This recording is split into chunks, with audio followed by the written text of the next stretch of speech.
Hello, this is Shane Gassaway, and in this video I'm going to talk about some of the epistemological dimensions of Plato's theory of the forms.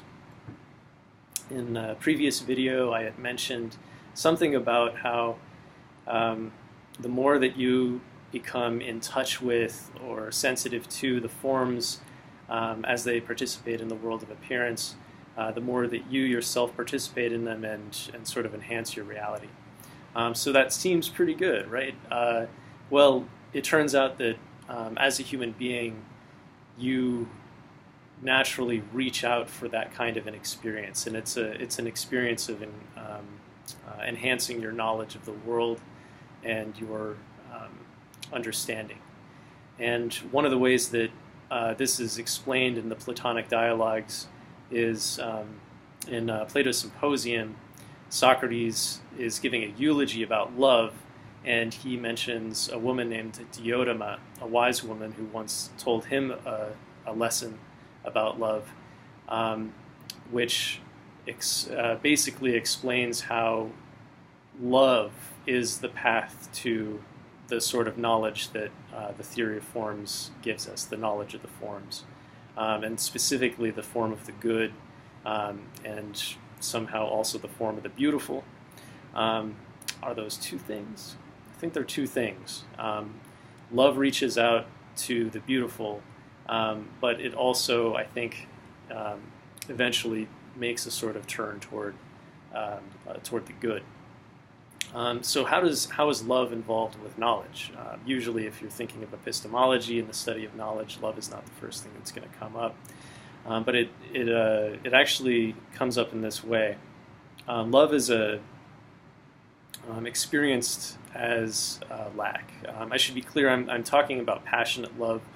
The word in Greek would be eros, as opposed to the philia of just the sort of the dearness that you have for the affection that you have for, a family member or a close friend or something like that. The erotic love, the eros, this is the passionate love that you experience when perhaps there's somebody that you're in love with and their presence makes you excited and you find it thrilling to be around them, and their absence makes you depressed and anxious and not as happy, right?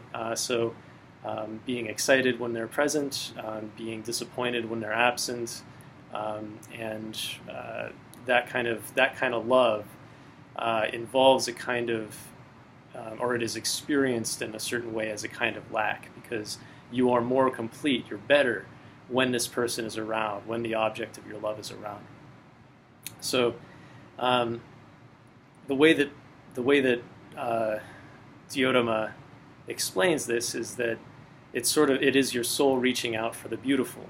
You fall in love with a person who is beautiful either in soul or in body, and their psychic beauty or their physical beauty is this sort of charm, and it is also pointing the way toward the actual more real, the more hyper real form of the beautiful. And there's this whole ladder that you climb on the way up from just the experience of love that you have for a person toward the experience of loving the beautiful and loving the good.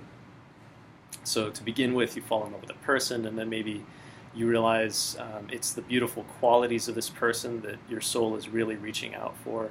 And you might even observe that those same qualities also belong to other people, and so maybe you start loving those beautiful qualities. You love the beautiful qualities in a variety of people or a multitude of people.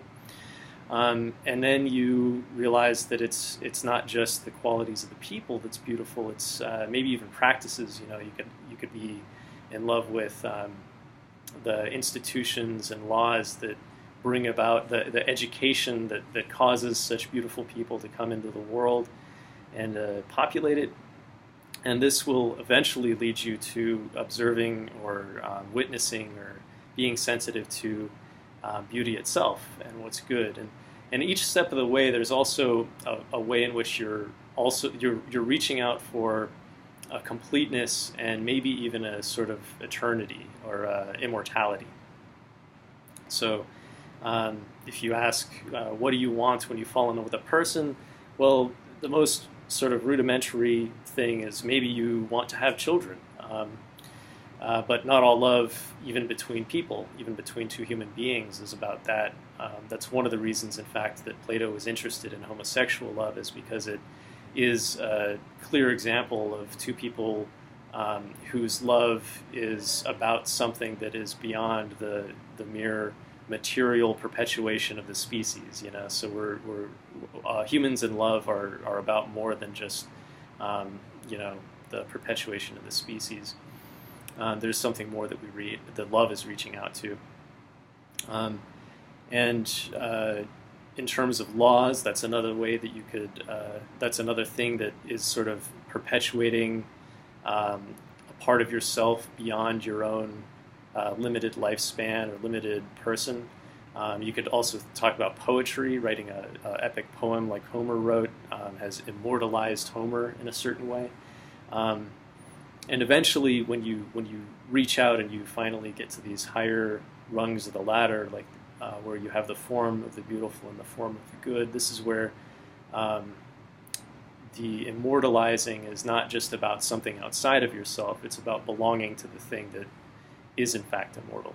And so this is sort of it is still a metaphysical theory, but it has these epistemological dimensions where philosophy becomes an erotic pursuit. It becomes about love, or about a desire for a passionate desire for knowledge, and for a certain kind of knowledge that makes you into an immortal of some sort.